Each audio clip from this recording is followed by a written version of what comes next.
Bom dia a todos.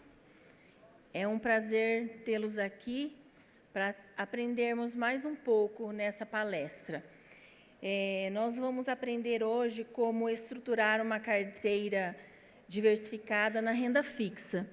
Então, nós recebemos o Luan Augusto, que é formado em análise de sistemas pelo Instituto Federal de São Paulo, pós-graduado em mercado de capitais, possui a certificação CPI e atua no mercado financeiro há mais de 10 anos no relacionamento com grandes investidores. Atualmente, ocupa o cargo de gerente de clientes e negócios na Caixa Asset. Além disso, é um dos idealizadores e speaker do podcast RPPS Caixa.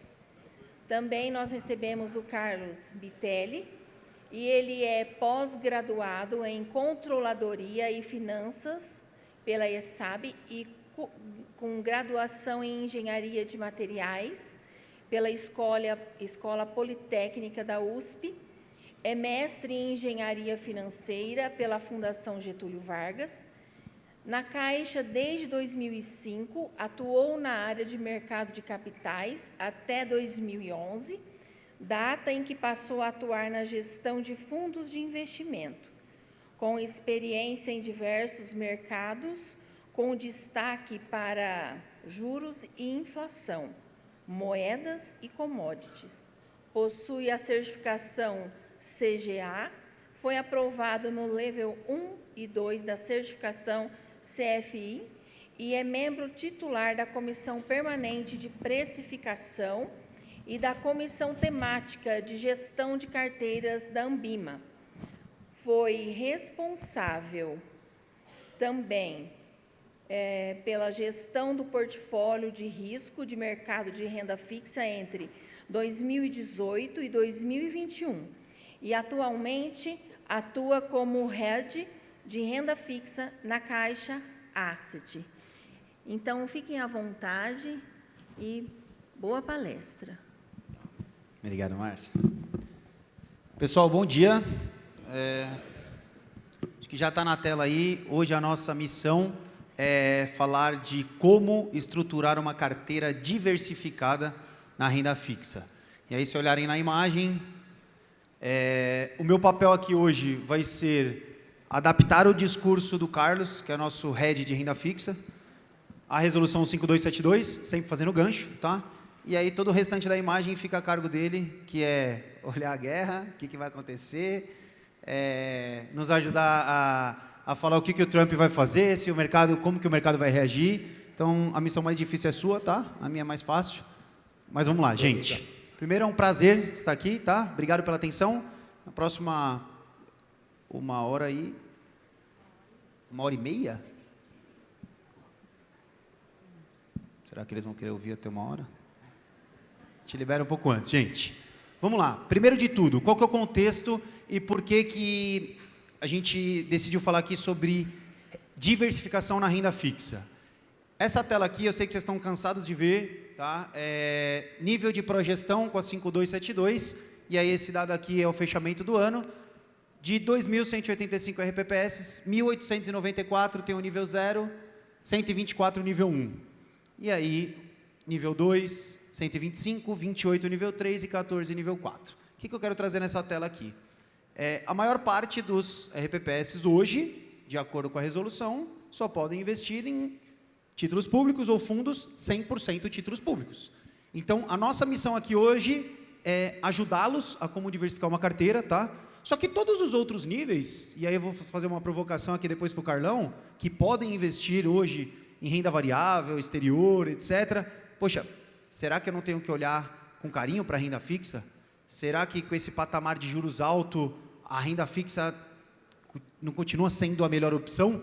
Então, é nesse contexto, gente, que eu trago para vocês aqui, reforço uma informação importante também de diversificação de carteira, que hoje, muitos fundos desenquadrados, e a resolução, ela dá o prazo de 2 anos, tá, para fazer a transição. O que eu quero trazer com isso? Então, tem 2 anos, estou com um fundo desenquadrado lá, seja em renda variável, estou com um fundo de renda fixa desenquadrado, eu tenho 2 anos para adequar, ou o gestor adequar, ou eu tirar, no caso vocês, tirarem o pró-gestão. Qual que é a nossa posição? A gente acredita que vocês podem usar isso, e vocês devem usar isso a favor de vocês, no sentido de não ter uma regra específica.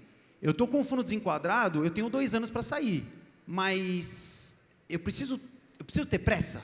Eu vou mudar o que eu já estava pensando para poder enquadrar? Não, calma, tem 2 anos. Só que e se eu já pretendia fazer uma alteração, e se eu já pretendia diminuir o risco da minha carteira, e se eu já tenho um fundo desenquadrado? Então, assim, gente, não tem certo e errado aqui, eu só quero reforçar aqui, não tenham pressa para fazer o movimento, mas se vocês já pretendiam fazer algum tipo de movimento, aproveitem isso, já façam, tá bom? Então, vamos lá, resolução 5272. Carlão, para eu passar a bola aqui para você. A gente tem 2 formas de enxergar. A velha história do copo meio cheio e meio vazio. E aqui não vou entrar no mérito da resolução, tá? Não somos órgãos reguladores, fiscalizadores. A gente atua de forma muito pragmática. Nossa função aqui é ajudá-los. O que vocês podem investir individualmente e o que a gente tem para ajudar. Acho que os bancos trabalham dessa forma. E aí, o copo meio vazio é assim... Poxa, eu não tenho pró-gestão, poxa, eu só posso investir no artigo 7.1. Como que eu vou entregar a meta? Nossa, é difícil, eu vou ficar só com uma classe de ativo e tudo que eu aprendi de diversificação, esse é o copo meio vazio. E o copo meio cheio? Artigo 7.1, dá para bater meta? Durante quanto tempo? É isso que nós vamos conversar bastante aqui. Será que se eu pudesse investir em todos os artigos, eu não usaria bastante o artigo 7.1? Então, são 2 formas, só fica aqui uma reflexão, e é nisso que vamos trabalhar a partir de agora. E aí, Carlão, eu já peço para você entrar com uma fala aqui, porque o que eu trouxe, basicamente, são os índices, tá? O desempenho dos índices no primeiro trimestre, e aí, meta atuarial ali, estamos um pouquinho alto, IPCA mais 6, eu sei que a maior parte tem a meta um pouquinho mais baixa, mas IPCA mais 6. A gente vê lá um destaque para a Bolsa, no fechamento do primeiro TRI, a gente vê CDI entregando meta atuarial, IMAB 5, IRFM1. E aí, Carlão, eu queria já te chamar para a fala, porque estamos vivendo um ciclo de corte de juros. Teoricamente, corta juros, IRFM vai bem, IMAB vai bem, e tudo eu estou falando dentro do artigo 7.1, tá, gente? Não foi bem isso que aconteceu, né? Eu estou vendo o IRFM1 mais ali abaixo de meta, o IRFM também. Se puder resumir um pouco o que aconteceu nesse primeiro TRI, aí a gente entra, falar um pouquinho do passado, para falar daqui para frente. Boa. Bom dia, pessoal. Obrigado pela participação de todos aqui. Prazer falar com vocês. O que aconteceu, né? Eu recebi uma mensagem há uns dias atrás falando da nova definição de EBITDA, que é uma definição da renda variável. Essa nova definição, basicamente, era Earnings Before Iran, Tariffs and Donald Announcements. Foi exatamente isso que aconteceu no meio do caminho, né? A gente teve um conflito ali que se iniciou no começo de março e que fez mudar todo esse quadro, né? Se esse quadro fosse apresentado há um mês atrás, ele estaria completamente diferente, né? Então, a gente vinha num momento em que o mercado antecipava, na forma de preço, esse ciclo de corte de juros que você mencionou. E aí tudo caminhava conforme o livro-texto. Os índices pré-fixados estavam desempenhando bem, os fundos de risco de mercado, né, os índices de renda fixa com risco de mercado estavam desempenhando bem. E então, veio o conflito. E o que esse conflito causa? Basicamente, o que esse conflito causa é um choque de oferta no principal preço do mundo, que é energia. É o preço mais importante em qualquer índice de inflação de qualquer lugar do mundo. E aí, com o conflito, os preços de energia subiram, e subiram para um patamar que a gente não via há bastante tempo. E pior do que isso, né? A gente não tem condição de dizer até onde ele vai, quanto tempo isso demora, se vai voltar, se não vai voltar. Tudo isso é muito incerto. Então, toda vez que você lida com muita incerteza, você faz o quê? Pede prêmio de risco. Então, aumenta o prêmio que você exige para os investimentos. Com isso, aumenta-se as expectativas de taxa de juros. Então, o que a gente está vivendo é um aumento de expectativa de taxa de juros no meio de um ciclo de corte. Né? Algo um pouco contraditório, mas foi isso que aconteceu. E foi isso que provocou esse quadro que a gente está vendo na tela, em que índices que deveriam estar performando bem nesse momento não estão. Os índices mais curtos permanecem bem, né? A gente vê o IRFM1, né? Curtinho, e uma B5 também mais curtinho ainda, performando bem. E o bom e velho CDI, né? Ainda batendo meta atuarial. Acho que nunca a gente passou por tanto tempo o CDI batendo meta atuarial, né? Então, acho que também, talvez nunca tenha passado tanto tempo com juros de 2 dígitos, né? E inflação baixa. E acho que esse é o primeiro recado mais importante nessa tela. O que caracteriza o momento atual, que é diferente de todos os demais? Juros de 2 dígitos com inflação relativamente baixa. A gente já viu juros maior que 15? Já viu 20. Já viu juros bem maior que 15 no ano passado. Mas não junto com inflação de 4. Então, juros de 15 com inflação de 4 é a primeira vez que a gente está vendo. Então, é isso que caracteriza esse quadro. E a gente vai falar um pouquinho mais dessas oportunidades que surgem daqui a pouquinho. Deixa eu pegar um gancho, então, avançar uma tela, Carlão. E aí você comentou, inflação, ok, em torno de 4, juros altos. Então, assim, a gente faz um estudo aqui, pegando as projeções de mercado, CDI, e aí o Carlão viu, a gente viu na outra tela. Então, poxa, qual que é o menor grau de risco aqui de uma carteira? Que eu não corro muito risco, pós-fixado, eu já sei o que vai render? CDI, pós-fixado, certo? Bacana, ele está entregando meta. Então, até quando que ele tende a entregar meta? Então, se a gente olhar na linha azul, a gente está falando da Selic média, 12 meses, tá? E aí o IPCA mais 6, que seria a meta atuarial. Então, a gente percebe que vem entregando meta atuarial, e aí, Carlão, eu acho que aqui temos um consenso de mercado que juros começaram a cair, vão cair. A questão a discussão é quanto que vai cair. Poxa, ia cair meio ponto percentual. Caiu 25, ok. Qual que vai ser o ritmo do Banco Central que ele vai cortar? E aí depois eu queria ouvir de você. Mas enfim, ele vai cair, ok. E até quando que o menor grau de risco, que é o pós-fixado, vai entregar a meta? 2028? Aqui? Então, é essa reflexão que a gente precisa fazer de, sem tomar risco, eu consigo entregar a meta atuarial e detalhe aqui, fundo pós-fixado com liquidez, D0. Então, assim, o pós-fixado, em essência, ele não é uma estratégia. Se você for pensar, um RPPS precisa pensar no longo prazo.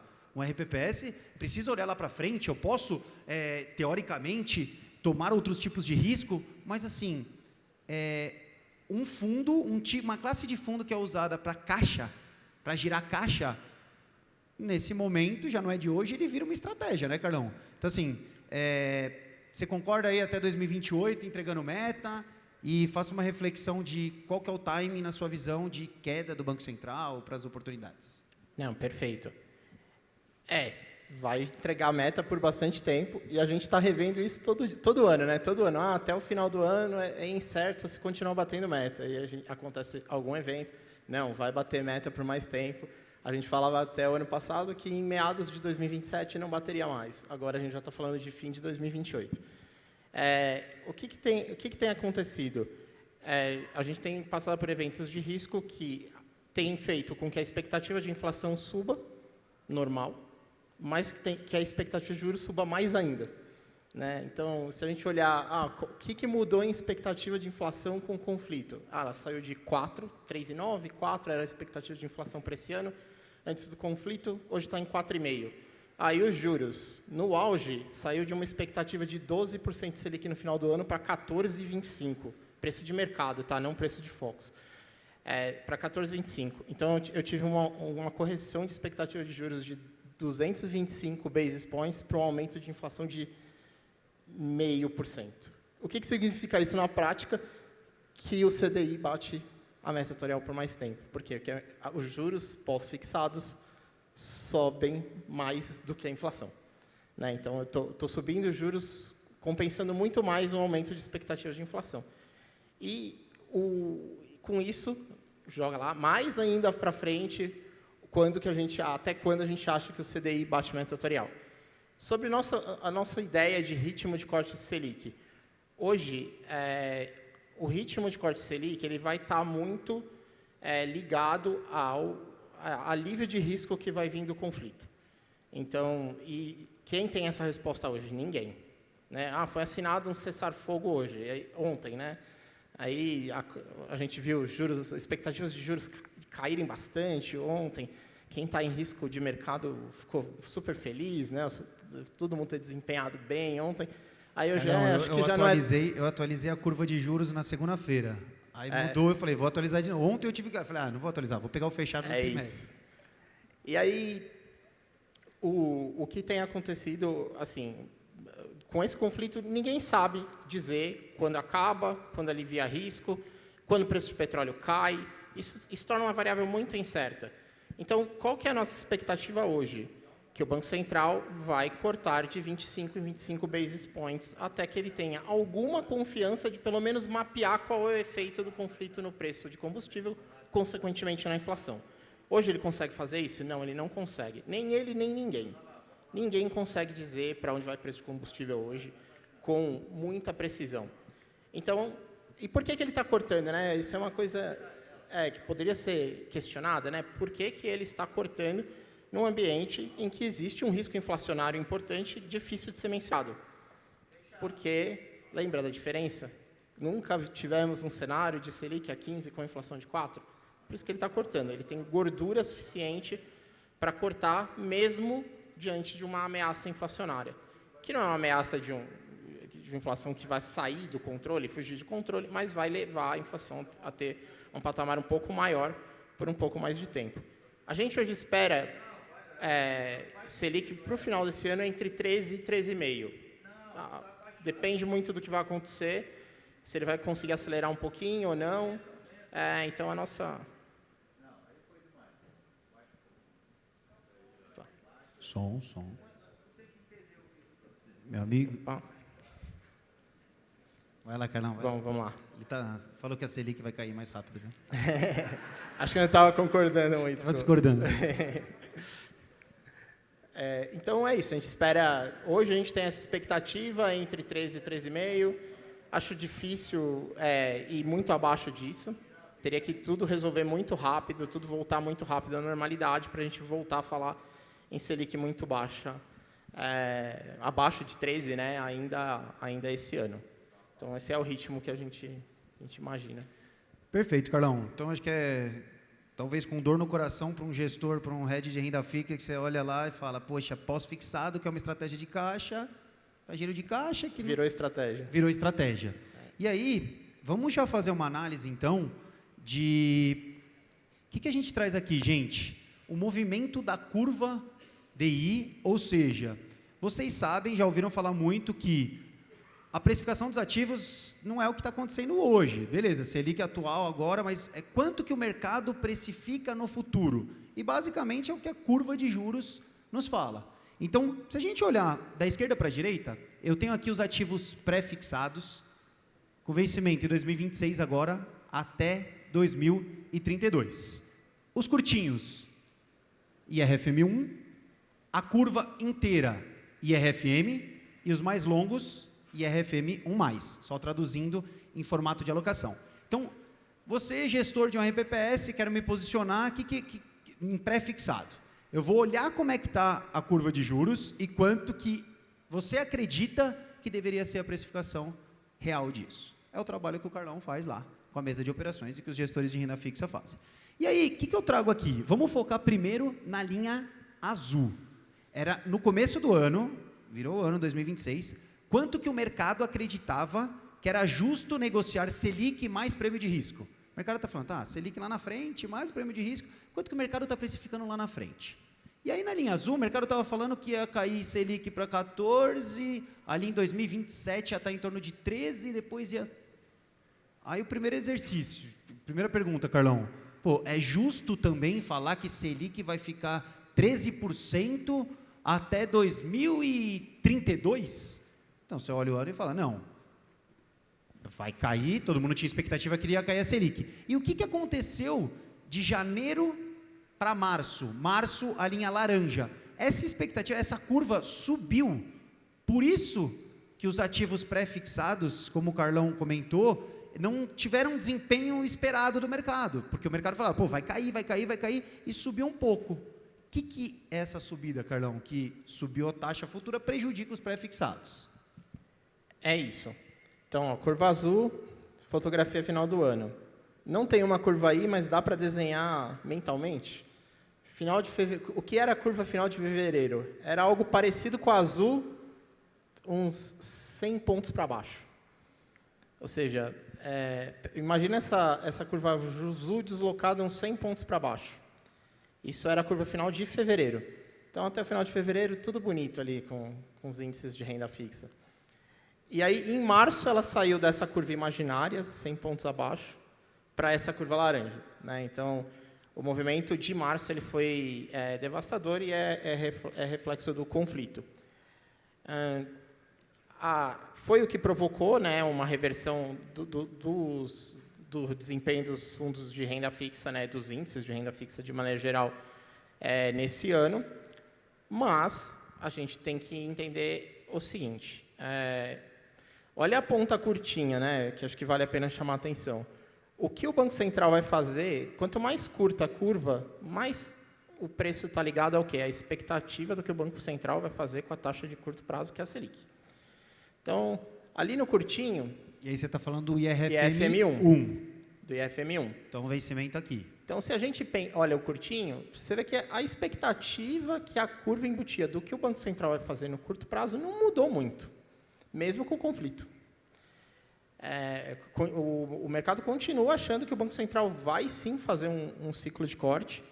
Ele não tirou essa expectativa da curva. O que ele mudou? Ele mudou a expectativa de quanto ele vai conseguir cortar e o ritmo que ele vai conseguir cortar ao longo do tempo, especialmente a partir do ano que vem. E isso fez com que criasse essa expectativa de que o juro vai ficar mais alto por mais tempo, consequentemente, CDI batendo meta atuarial por mais tempo. Isso pode mudar? Pode. Basta ter confiança, basta o Banco Central e o mercado ter, de novo, confiança de que a inflação, esse surto inflacionário vindo dos preços de energia, vai passar e voltamos a um cenário de normalidade, com níveis de inflação mais baixos, que vão permitir taxas de juros mais baixas. Quando isso vai acontecer? Boa pergunta. A gente acredita que, no curto prazo, é difícil isso acontecer, porque a resolução do conflito, por si só, não é suficiente para levar o preço de energia para baixo. Tem muita coisa de cadeia, tem muita coisa de frete, que vai ficar mais caro, seguro fica mais caro, tudo fica mais caro. Então, preço de energia, talvez só ano que vem fique um pouco mais barato, caso o conflito se resolva. Então, o aumento da incerteza gerou essa expectativa que os juros vão ficar altos por muito tempo.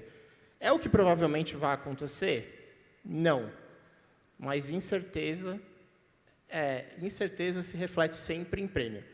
Então, incerteza significa sempre taxas de juros mais altas, mesmo que elas não se concretizem no futuro. Mas enquanto a gente não tiver um alívio de incerteza, a outra porção da curva, né, IRFM1+, não vai ceder. E aí, hoje, difícil dar um prazo para quando isso vai acontecer. Não, legal, Carlão. E aí, para a gente entrar agora em ativos de inflação, não sei se vocês repararam, mas provavelmente a maior parte dos fundos ativos que vocês têm na carteira de renda fixa ativa sentiram bastante nesse curto prazo, sentiram bastante, em questão de retorno, se vocês olharem, alguns até performando de forma negativa. E aí eu vou dar o exemplo lá da nossa casa.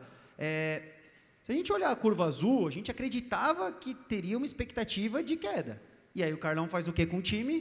Posiciona no fundo ativo um pouco em pré-fixado. E a gente gostava bastante, depois você vai falar se aí continua gostando, de RFM. Aí o que acontece? Sobe essa expectativa, subiu para laranja. Toma na cabeça. O desempenho do fundo vai pior. E um fundo ativo foi feito para ganhar, para extrair, para geração de alfa, para ganhar mais retorno. Só que aí, se a gente olhar agora, poxa, a Selic tá bom, ela vai ficar 14, que nem o Carlão falou, até...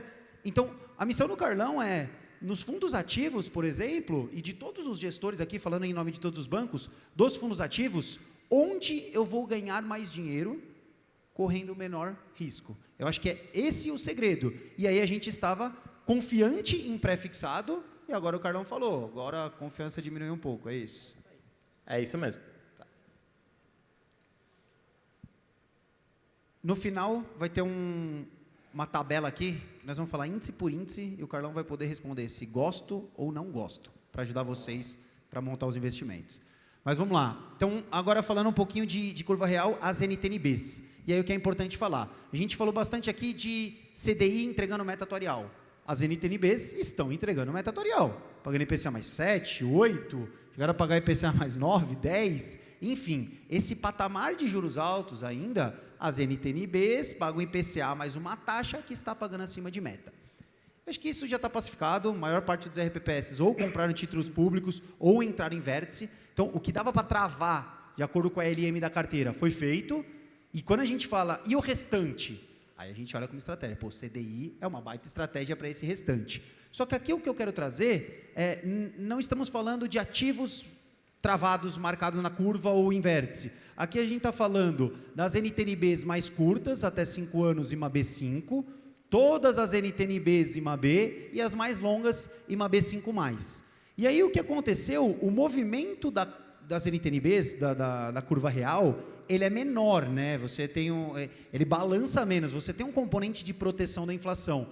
Mas o que aconteceu é que no começo do ano, e aí está invertido, tá? Fizeram, o estagiário lá inverteu, porque o começo do ano... O estagiário inverteu, desenhou a curva inversa. É laranja, o começo do ano, e depois virou azul. Mas enfim, o que eu quero trazer é, as NTNBs estão pagando IPCA mais 7, 8 alto.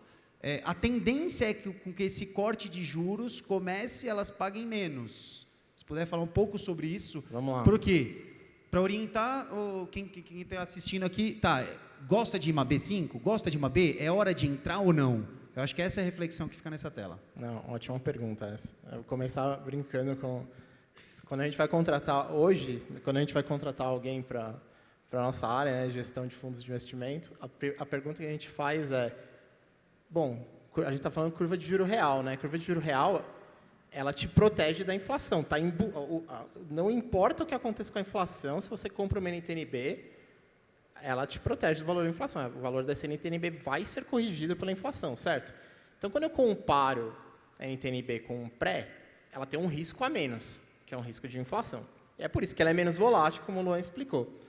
Então, a curva de NTNB ela deveria só refletir prêmio de risco, certo? Eu não tenho risco de inflação, ela deveria refletir o que a gente chama de prêmio de alongamento, né?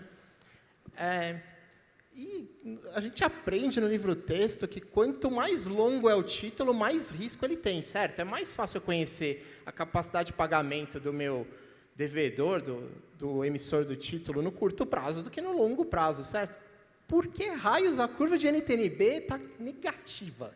Assim, a taxa de juro real está lá no teto, no curto prazo, e ela cai ao longo do tempo e não sobe, que é o que ela deveria ser, e normalmente ela é. A gente costuma pagar uma caixinha de Ferrero Rocher para quem consegue responder isso. Vamos ver se alguém responde aí, então. Então... Oi? Pode falar. É a marcação ao mercado, mas se ela tivesse positivamente inclinada, também seria a marcação a mercado que faria isso. O que o Carlão está falando, assim, ó, uma NTNB de vencimento 2027, 2028, daqui a 1 ano, 2 anos, está pagando IPCA mais 8. E lá 2060, está pagando IPCA mais 7,5. É isso. Bom, mas mais longo deveria pagar mais, certo? Deveria estar IPCA mais 10. É isso. Por que eu compraria uma NTNB de 2060 a IPCA mais 7,5 se eu posso comprar 28 a IPCA mais 8? Assim, o risco da 28 é bem menor. Bom, essa é uma pergunta capciosa. Vamos tentar responder ela. Por que isso está acontecendo? Bom, vocês respondem parte do porquê. A gente fez o quadrinho da meta atuarial, não é IPCA mais 6, é um pouquinho abaixo, um ou outro é um pouquinho acima. Então, IPCA mais 7,5, 7,60, 7,20, está pagando meta atuarial, certo? Então, assim, a gente tem múltiplos players que atuam nesse mercado, que estão vendo o papel de diversas maturidades pagando sua meta atuarial. Cada player é um player, cada player tem seu ALM, tem até quando pode alongar e tal. Então, ele vai conseguir posicionar em qualquer trecho da curva, garantindo meta atuarial, obviamente, carregando o papel até o vencimento, né? Até lá, tudo pode acontecer, né? Então, essa é uma parte da explicação. Então, eu tenho demanda em toda a curva. E por que ela está no curto prazo maior? Quanto está a Selic mesmo? 14,75? Quanto a gente tem em inflação? Não exatamente. Não exatamente. Ó, a gente tem Selic de 14,75. Quanto está a inflação hoje, mais ou menos, em 12 meses? Está 4, certo? Está em torno de 4. 14,75 menos 4, conta de padeiro. Apesar de eu ser engenheiro, eu nunca fiz ponte, tá? Se alguém ver ponte com o meu nome, vai cair. Então, deixa eu ver se eu ainda sei fazer conta. 14,75 menos 4 dá 10,75. Então, assim, o juro real de curto prazo que a Selic impõe é de 10,75. Por isso que a curva está mega empinada. Ela tem que buscar esse 10,75 no curto prazo. Só que em todo o trecho da curva tem um monte de gente comprando porque a taxa é atrativa. Para todo mundo que tem meta atuarial e consegue carregar até o vencimento. Tem que conseguir carregar até o vencimento, né? Se a gente já aprendeu, renda fixa só é fixa se você compra e leva até o vencimento. No meio do caminho, tudo pode acontecer. Inclusive, ganhar mais do que o que você comprou, né? Que é o que a gente luta para tentar fazer. Então, é por isso que ela está negativamente inclinada, tá, gente? É porque a gente está com um juro real implícito no curto prazo muito alto. Lembra? Nunca tivemos, já tivemos em muitos momentos Selic de 15, mas a gente nunca teve Selic de 15 com inflação de 4. Isso é inédito. E aí isso faz com que a curva de juro real esteja desinclinada. Tá, beleza, entendemos isso, mas o que isso me ajuda, né? Esse monte de tecnicidade, assim. Isso faz com que, hoje, como eu tenho as taxas de juros reais mais longas, menores que essa mais curta implícita, via de regra, para você fazer essa continha, uma continha de não arbitragem entre pré e B prevalecer, faz com que a expectativa de inflação que está embutida nas NTNBs esteja altíssima. Muito mais alta que a inflação realizada nos últimos tempos todos. Então, vamos pensar, B28, IPCA mais 8. Quanto é a expectativa de inflação daqui até 28? Se você olhar Focus, olhar qualquer caso, ele vai falar... Trouxe a nossa aqui, ó. Nossa expectativa de 2028 para a inflação, 4,16 e Selic 11. É isso.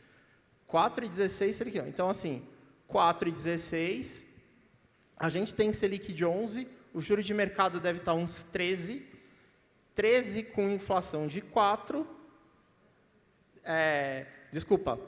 13 com juro de 8, eu tenho expectativa de inflação de 5. Muito maior que as expectativas de inflação que os players de mercado que projetam a inflação estão falando. Resumindo tudo isso na única frase que vocês de fato precisam lembrar, isso significa que o IMAB está caro. Então, legal, NTNB é legal? É legal. Se você estiver bonitinho ali no ALM, mas o IMAB não é legal. IMAB 5+? IMAB 5+, também não é legal. IMAB 5 também não é legal. Por isso, porque eles estão caros.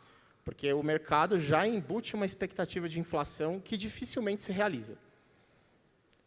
Então... E aí, Carlão, é importante reforçar que, assim, poxa, a maior parte de vocês deve ter um pouco de IMAB na carteira. Deve ter um pouco de IMAB 5 na carteira. Carlão acabou de falar que está caro. O que eu vou fazer? Eu vou resgatar tudo e jogar tudo em CD. Pera, calma. O que o Carlão está falando é mais uma alocação tática. Pô, vou decidir agora onde onde eu vou colocar dinheiro? E a gente está fazendo exercício. CDI, pós-fixado, gostamos bastante. Pré-fixado, a gente gostava bastante. A gente só gosta. Gosta. Legal. IMAB, alocação agora, não é a preferência. Pô, mas eu já tenho IMAB 5. Uma vez a gente fez um estudo lá, Carlão, de comparar o IMAB, os índices que têm mais aderência para os RPPS. O IMAB 5 foi o campeão em relação ao risco-retorno. Foi. Então, acho que foi você normalmente que fez o esse IMAB estudo. 5 costuma ser o melhor índice do melhor. Não tem sido assim nos últimos 2 anos, mas normalmente ele é. É isso. Então vamos lá. Qual que é o... Caminhando para o final agora, acho que mais 11h42. Nossa, tem bastante tempo ainda. Podemos Tem falar bastante mais. tempo aí. Não, nós vamos encerrar antes. Mas vamos lá. Qual que é a mensagem que fica, então, pessoal? Lá atrás, aquele copo meio cheio ou meio vazio, se a gente olhar, eu que só posso colocar dinheiro no artigo 7.1, ou os RPPs que podem investir em todos os artigos, o artigo 7.1 dá para fazer muita coisa. Dá para operar com pós-fixado, dá para operar com pré-fixado. Aqui, índice de preços, nesse momento, a gente não gosta muito, mas, quem sabe, até o final do ano, o cenário mude, tem uma infinidade de alternativas. Então, não prendam-se a, poxa, eu só posso comprar NTNB, eu só posso comprar pós-fixado. Tem um mundo de oportunidades.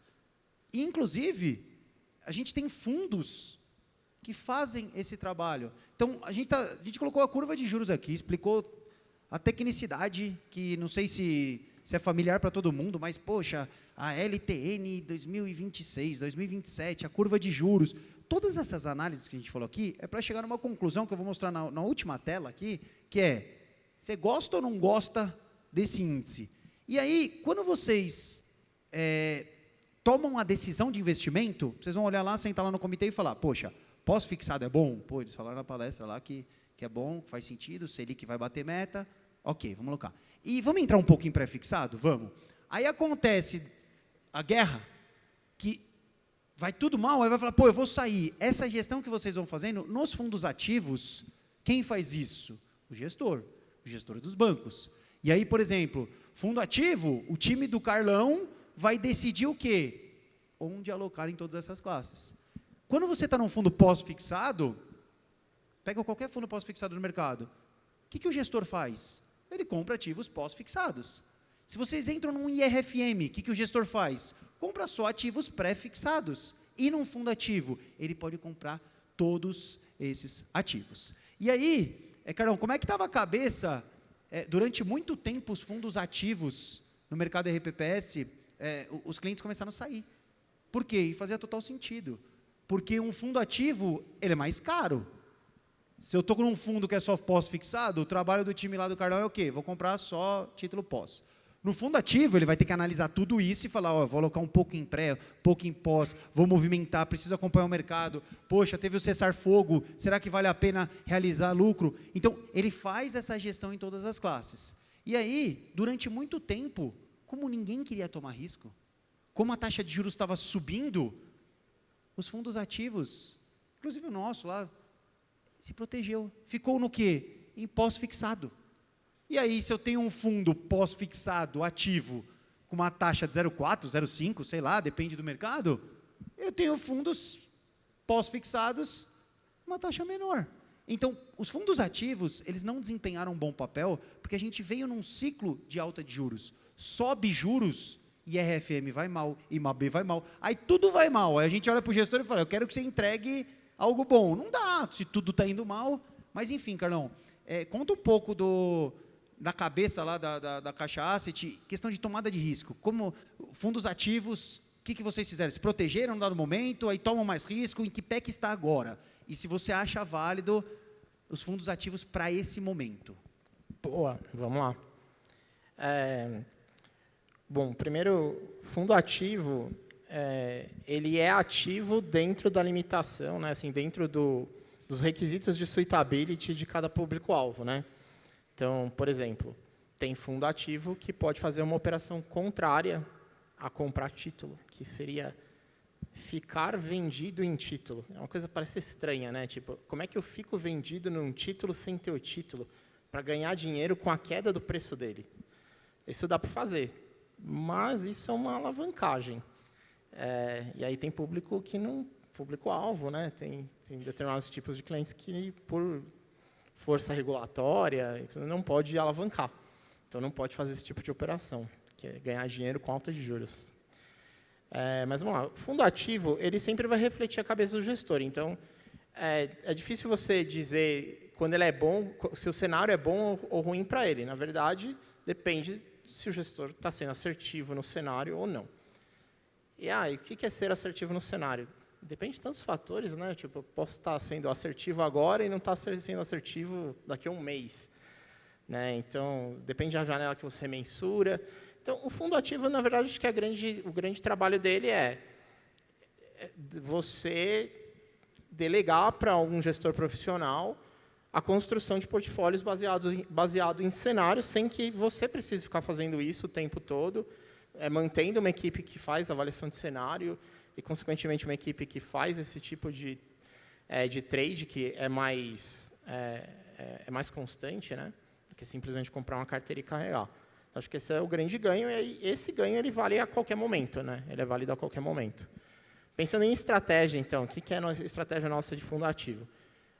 A gente vinha de forma defensiva até meados do ano passado. Assim, a gente ficou bem defensivo desde o segundo semestre de 2024. A gente estava basicamente no CDI, todo o segundo semestre de 24. Em 25, a gente começou o ano praticamente alocado no CDI, praticamente só pós-fixado, usando muito crédito, né, como um instrumento para conseguir gerar alfa. A gente mudou essa cabeça no final do ano passado. No final do ano passado, a gente começou a ficar mais pré, justamente por ver um comportamento de inflação que permitiria ao Banco Central a cortar juros. Em janeiro, né, na verdade, em dezembro do ano passado, teve um evento de risco, a curva, as expectativas de juros subiram um pouquinho, a gente, por um fator que a gente não acreditava que era temporário apenas, e a gente aproveitou dezembro do ano passado para ficar bastante pré. Então, fundos ativos nossos assim, ficaram bastante pré em dezembro, tentando antecipar esse movimento de corte de juros do Banco Central, e tudo foi muito bem em janeiro, foi muito bem em fevereiro, a gente não esperava, era o conflito. Mas, assim, tem boas notícias, né?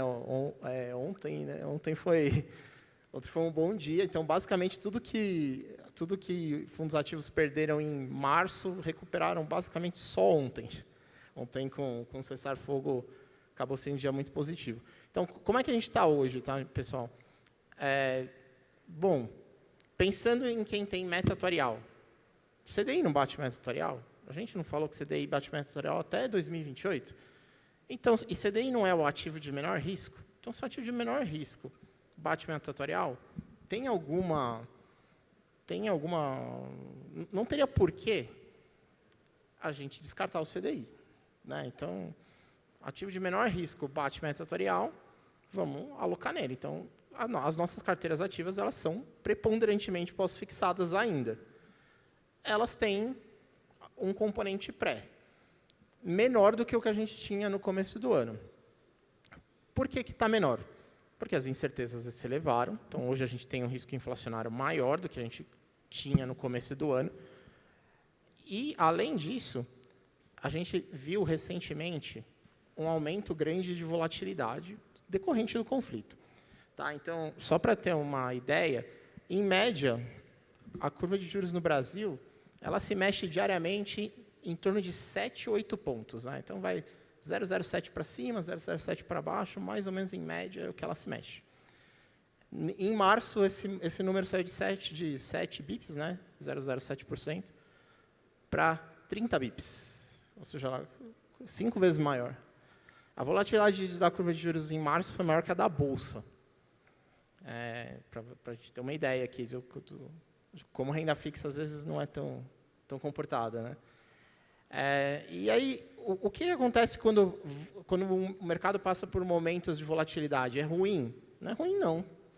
Eu não acho volatilidade ruim, não. Só que os preços mudam muito rapidamente. Então, as estratégias elas ficam muito dependentes do preço. Então, hoje, o que a gente tem? A gente tem uma estratégia preponderantemente pós-fixada com alguma exposição pré. Só que essa exposição pré ela vai sendo ajustada, ela está sendo ajustada quase todo dia em função desse preço que está se mexendo muito. Então, acontece alguma fala de alguma autoridade americana, do Irã, nossa, todo mundo acha que o mundo vai acabar, a gente olha lá, a curva de juros subiu 50 pontos, a gente vai e aumenta o pré. Aí acontece alguma notícia que traz algum alívio, a curva cai uns 30 pontos, a gente vai lá, diminui um pouco o pré, realiza esse ganho de curto prazo e diminuindo parte da exposição pré. Então, a gente está muito atuante, a gente diz que isso é uma atuação tática, né? Então, a gente está muito atuante taticamente hoje, fazendo esse combinado de uma exposição pós e uma exposição pré, mexendo bastante nesse nível de exposição pré conforme o preço. Que é o que todos esperam de um fundo ativo, que o gestor movimente carteira. Então, gente, estamos nos aproximando de meio-dia. Se você está mexendo no celular, para agora. Olha para cá. Tudo que a gente falou até agora, vou resumir em uma tela. Tira a foto dela, leva para o comitê de investimento e faz um bingo. Vocês vão saber a visão da caixa. Você pode ter visão do mercado, cada casa tem uma, mas o resumo de tudo isso, e aí depois eu vou voltar para outra, Carlão, eu sei que nenhum gestor gosta muito desse tipo de pergunta direta, e é difícil o gestor se posicionar, mas toda a base... todo mundo está tirando foto. Deixa eu ver se eu pus o canal... eu não pus o canal do conseguiu WhatsApp. Convencer, Vacilei. né? Eu devia ter colocado o canal, Carlão. Tudo bem, voltei, vai. Toda a base que a gente deu, teórica, no resumo, de um fundo ativo, ou se vocês olharem lá as opções que todos vocês podem investir, vocês vão falar, eu coloco dinheiro no CDI, no IRFM, o que eu faço? E aí aqui, Carlão, vou começar um por um, e aí você tenta justificar de forma rápida. Primeiro ponto, menor grau de risco CDI. Você gosta da alocação de CDI nesse momento? Tem que ler aqui, não vai falar outra coisa, senão você me derruba. Verdade. Gosto muito, vai. Então, vamos lá. Gosto muito, né? Para surpresa de todo mundo, gosto muito. Não, porque acho que já ficou... A gente vai estar com expectativa de Selic mais alta por mais tempo, sem que a inflação tenha subido tanto. Então, a gente tem uma expectativa que o CDI vai continuar batendo meta atuarial, pelo menos até o final de 28 ali, acho que com algum grau de confiança, a gente consegue dizer isso. Deixa eu dar uma dica. Acho que toda reunião de comitê, quando for para tomar risco ou não, peguem projeções do mercado, e aí aqui são as da Caixa Asset, que parecem do Focus, que é a média do mercado. Façam um exercício, sempre. Vejam IPCA, que é a inflação projetada.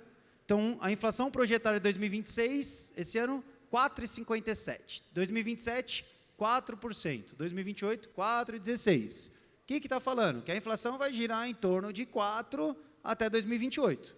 Meta atuarial de vocês, IPCA mais 6. 4 mais 6, vocês vão ter que entregar em torno de 10, 10, 10. Menor grau de risco, 13, Selic. O fundo pós-fixado vai entregar em torno de 13, em torno de 12, em torno de 11. Eu não preciso fazer nada, eu vou colocar tudo em pós-fixado, tomar água de coco. É certo pensar só no curto prazo? Aí eu perco também aquela janela de oportunidade de, poxa, se eu não entrar em pré-fixado quando a taxa de juros estiver alta, eu vou entrar quando também? Quando a Selic estiver 2. Mas assim, é uma reflexão, faça esse exercício. Toda vez que for, aqui está me entregando meta atuarial? Se a resposta for sim, eu não preciso correr muito risco. Se a resposta for não, como tivemos época que aqui estava 2% e a meta atuarial era 15%, aí não tem o que fazer, tem que alocar em risco pra caramba. Então, quando eu volto no copo meio cheio e meio vazio, independente de resolução, independente de tudo que vocês, de projeção de tudo, tentando ser de forma bem pragmática. E aí eu trago o copo meio cheio. Se eu não preciso tomar risco para bater meta, para que eu vou pensar em coisas mirabolantes? Faço esse exercício. Gente, estou falando de curto prazo. A RPPS precisa pensar no longo prazo, tá? Só estamos trazendo aqui posições táticas. Continuando, Carlão. IRFM 1, IRFM e IRFM1+. Os 3 são pré-fixados. Tudo que é mais tem mais risco. IRFM1. IRFM1, IRFM, a gente gosta, com cautela. Eu já vou explicar a cautela. Tem um asterisco ali para ler. Nesse... Se fosse em janeiro, você ia falar o quê? Se fosse janeiro, ia pôr o gosto muito ali. Muito. Agora é gosto. Agora é um gosto. O IRFM1+, aí eu já não gosto. E esse não gosto é um pouco relativo. A gente também vai explicar. Por que a gente gosta do pré com cautela, tá? Porque na telinha de projeções, se você for lá, tá, eu também falei aqui, a gente está com expectativa de Selic entre 13 e 13,5 esse ano, depois cai mais um pouquinho ano que vem. Até quarta-feira dessa semana, quarta foi ontem, né? Hoje é quinta ainda. Então, até terça-feira dessa semana, quando a gente olhava assim, quanto que o mercado estava esperando, o mercado via preço, tá? Não o mercado via Fox. O Fox está com a Selic desse ano em 12,5 ainda. Está muito defasado esse Fox, não acreditem nele. Vai aumentar esse 12 aí, 12,5, com certeza. Até em preço de mercado, a expectativa de Selic desse ano estava acima de 14,25. Estava algo entre 14,25 e 14,5. E a gente acredita que vai ficar entre 13 e 13,5, né? Então, quando estava nesse nível de preço, gostava muito do IRFM. Aí, na quarta-feira, ontem eu mandei uma mensagem para o Luan, mudou tudo. Aí ele fica louco, tem que mudar o slide, né?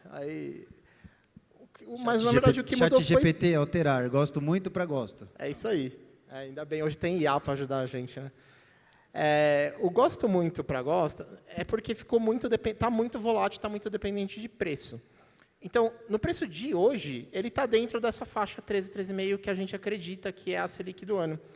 Então, hoje nesse preço, eu entraria no pré, dois pés na porta, assim, não, vou pôr uma posição gigantesca no pré? Não, eu entraria comedido. Pensando que, assim, o que eu acho de Selic para esse ano está já mais ou menos no preço, talvez o que eu pense para o ano que vem ainda não está totalmente precificado. Dá para entrar, mas de forma comedida. Talvez, com essa volatilidade que a gente está vendo hoje, bastante elevada, talvez amanhã volte para os 14. Porque é o que a gente tem visto. A gente tem visto isso flutuar muito. Aí, quando chegar no 14, se voltar para o 14, a gente gosto muito. Volta a alocar um pouquinho. Então, está oscilando entre esse gosto muito, meio indeciso, né? Enfim. Tá. Basicamente, precificação de Selic, sei lá, 2027 e 28. Vamos pôr um curto prazo aqui. 28. O mercado está precificando aqui, que caiu um pouquinho, né? 13, 14. Acho que vai ser 11. Tem um espaço para ganhar. É isso. É isso. O resumo é isso. Só que eu vou ficar segurando até 2028, aí vai o meio negativo. Então, por isso que... Beleza, gostei. Não sabonetou. CDI gosto muito, IRFM1 gosto, IRFM gosto, IRFM1+ não gosto. E aí, a trilogia dos IMAS-Bs, não gosta nesse momento. De novo, não precisa resgatar, gente. A gente está falando de NTNBs no patamar de IPCA mais 8. Isso não vai ficar para sempre. Em dado momento, tende a cair. E aí, quem tiver IMAB na carteira vai ganhar dinheiro. O que o Carlão está falando são novas alocações. Não gosta, pelo visto, dos IMAS-Bs. É isso. Bom, eu não falei do IRFM1+, por que eu não gosto? E era relativo, lembra? Por que eu não gosto do IRFM1+? Porque as taxas de juros, o que a gente vê nas taxas de juros mais longas é que o prêmio de alongamento não compensa, ou seja, eu não recebo remuneração comparado com o mais curto, com o IRFM, com o IRFM1, eu não recebo prêmio suficiente nas taxas mais longas para justificar eu me alongar. Então, é por isso que a gente não gosta muito do IRFM1+. Não porque ele vai ter um comportamento negativo, tá? É porque a gente prefere o miolinho, o curto, em relação a ele, tá? Mas dificilmente você vê uma curva tão dispara assim de comportamento, né? O curto está indo bem, o longo está indo mal. Normalmente, todos eles vão para o mesmo lado. Mas a gente acha que o IRFM1+, não paga prêmio de alongamento suficiente, né? Não compensa o risco maior de estar nele.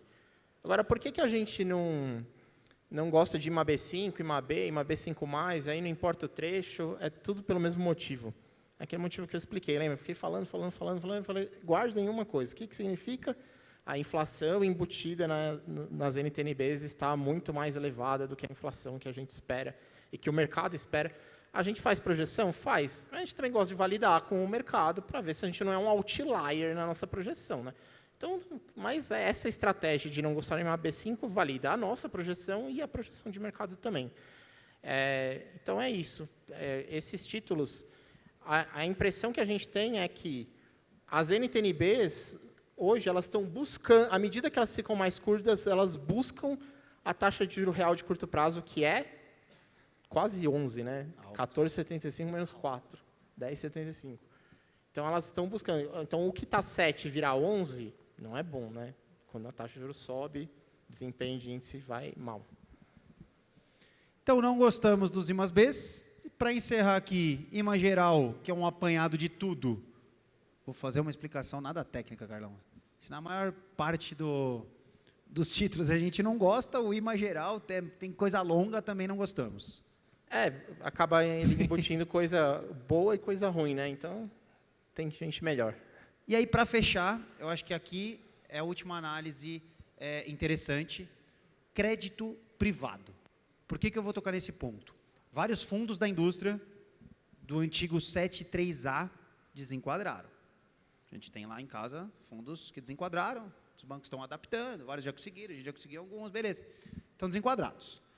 Se a gente olhar os fundos que mais captaram dinheiro recentemente, foram os fundos que tinham crédito privado. Por quê? Se Selic está alto, o pós-fixado está alto, se eu tenho crédito privado, precisa me pagar um pouco a mais do que Selic. Se Selic já entrega a meta atuarial, um crédito privado entregou mais ainda com uma volatilidade baixa. É isso que todo mundo tem na cabeça. A questão é, eu olho agora, não tenho progestão, não posso investir em fundo que tem crédito privado, antigo 7.3, que agora virou 7.5. Ou tem um fundo que está desenquadrado. Poxa, onde que eu busco a estratégia pós-fixada? No artigo 7.1, eu consigo fazer essa estratégia pós-fixada somente ali com LFTs, com CDIzão lá, que gosto muito. E aí, se eu olho o ativo de crédito privado, é o único que está ali, está neutro. Então, esse neutro, Carlão, se puder explicar para a gente, é assim, tá, não é que, nossa, preciso sair, não sei o quê, mas assim, o quanto de crédito que paga a mais em relação ao título público já não sei se está muito atrativo. Ou seja, não se desesperem, tá? Eu não posso fazer estratégia pós-fixada no 73A, que é o antigo, num fundo de 100% títulos públicos, vai entregar a mesma coisa. Quanto? Selic, quanto? Entregar a meta. Mas por que está neutro, Carlão? Bom, e aí vamos liberar para o almoço. Está todo mundo cansado. Por que a gente está neutro no crédito privado? São dois motivos. Um é esse prêmio que o crédito paga acima do soberano. Esse prêmio ele está nas mínimas históricas. Assim. Só não está nas mínimas históricas porque nesse último mês ele subiu um pouquinho, mas no começo do ano ele estava nas mínimas históricas. Então, assim, nunca a gente recebeu tão pouco para correr risco de crédito. Na essência, é isso. Então, se eu estou recebendo pouco para correr o risco, eu preciso ser mais seletivo em que risco eu quero correr. Significa que crédito é ruim? Não, mas eu tenho que olhar bem que tipo de crédito eu estou pondo no meu dinheiro. E aí vem o segundo motivo. Tá? A gente está há bastante tempo com a Selic alta. Isso é bom para empresas, de maneira geral? É bom? Deveria ser bom para a atividade real? Não, não é. Aliás, o Banco Central coloca a taxa de juros nesse patamar para desaquecer a economia. Só que o Brasil ele tem uma particularidade. Né? Uma das nossas particularidades é que, assim, aqui, quando a gente sobe juros, os setores reagem muito diferente. Então, existem 3 tipos de setores da economia. Aqueles que não estão nem aí para a política monetária. Por quê? Porque o funding deles não responde à Selic. Vou dar 2 exemplos. Construção civil. Da onde vem funding de construção civil? SBPE e FGTS. O passivo do FGTS sobe quando o nosso FGTS, para quem ainda é CLT, a gente ganha mais se a Selic sobe no FGTS, ou ele ganha sempre, rende sempre até R mais 3. É sempre a mesma coisa. Então, o custo do funding no FGTS não fica mais caro se a Selic sobe. Poupança fica mais cara se a Selic sobe? Também não. Ela até cai um pouco de rendimento quando a Selic está lá embaixo, abaixo de 7,5%, abaixo de 8,5%, na verdade. Mas nesse patamar de Selic, tanto faz a Selic, a poupança vai te render TR mais 6. Então, o funding de construção civil não vai mudar nada em relação à taxa Selic. Pelo menos para a maior parte do funding, não vai mudar. Então, construção civil não é funding, não é custo de crédito que vai fazer esse setor ir bem ou ir mal. Esse é um. O outro, o agro. O agro tem tanta subvenção, tem tanto subsídio e tal, que esquece Selic, não vai. Aumento de Selic não faz aumentar custo de crédito. Então, a gente tem setores que são resilientes. A gente tem setores que são indiferentes. Um exemplo, banco. Banco é um intermediário. Então, aumentou Selic, aumenta o custo dele, mas aumenta a taxa de juros que ele repassa. Então, ele trabalha em cima do spread, em cima da taxa de juros básica. Para ele, tanto faz o nível de Selic. Agora, tem setores muito ligados à economia doméstica, varejo, serviços domésticos. Esses setores sofrem bastante. E alguém viu recentemente alguma notícia relacionada assim, Brasil bate recorde de empresas em recuperação judicial. Isso tem aparecido bastante, né, nos últimos tempos. Então, assim, tem setores da economia brasileira que estão muito resilientes e tem outros que estão sofrendo bastante. Então, quando a gente olha o desempenho médio da economia brasileira, parece bom. A gente ainda com o Selic de 15%, a gente ainda está crescendo 2%. A gente está com o mercado de trabalho super aquecido. Está com o consumo de família super aquecido. Mas por quê? Mas é muito divergente, assim, é muito heterogêneo essa situação. Tem setor que está muito mal, tem setor que não está nem aí para o nível de Selic. Então, o crédito, a gente precisa hoje, para você se dar bem com o crédito, precisa ser muito seletivo. Porque tem muito crédito que está dando problema. Né? Eu não vou ficar citando empresas aqui, mas tem várias empresas que entraram em recuperação judicial e que fundos que tinham crédito dessas empresas ficaram bem machucados desde o final do ano passado e esse ano também. Então, por isso que a gente é mais cauteloso com crédito. Tá? Por esses dois motivos, spreads baixos e essa situação da economia que começa a bater na capacidade de pagamento de alguns emissores e que faz com que o risco desse mercado hoje seja maior do que era há 2, 3 anos atrás, quando, de fato, essa talvez tenha sido a melhor classe de ativo aqui no Brasil. Olhamos o copo meio cheio, então, se não pode investir em ativos de crédito privado, também não seria a preferência no momento. Está neutro, ok, tem um ganhozinho a mais, só que esse spread, esse ganho, está baixo. Acho que essa é a mensagem que a gente queria passar, tá? Conforme prometido, liberar antes, para chegar antes no almoço. Mas acho que vocês têm perguntas desse momento, mas a mensagem era essa. Queria agradecer imensamente a atenção de vocês até esse horário. Falamos bastante aqui, entramos no técnico, mas tentamos resumir tudo em uma tela aqui. Carlão, obrigado, viu? Obrigado, pessoal. Então,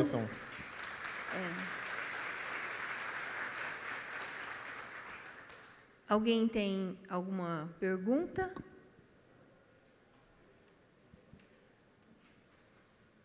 Pronto, todo mundo vai bater meta, né? Só colocar em CDI.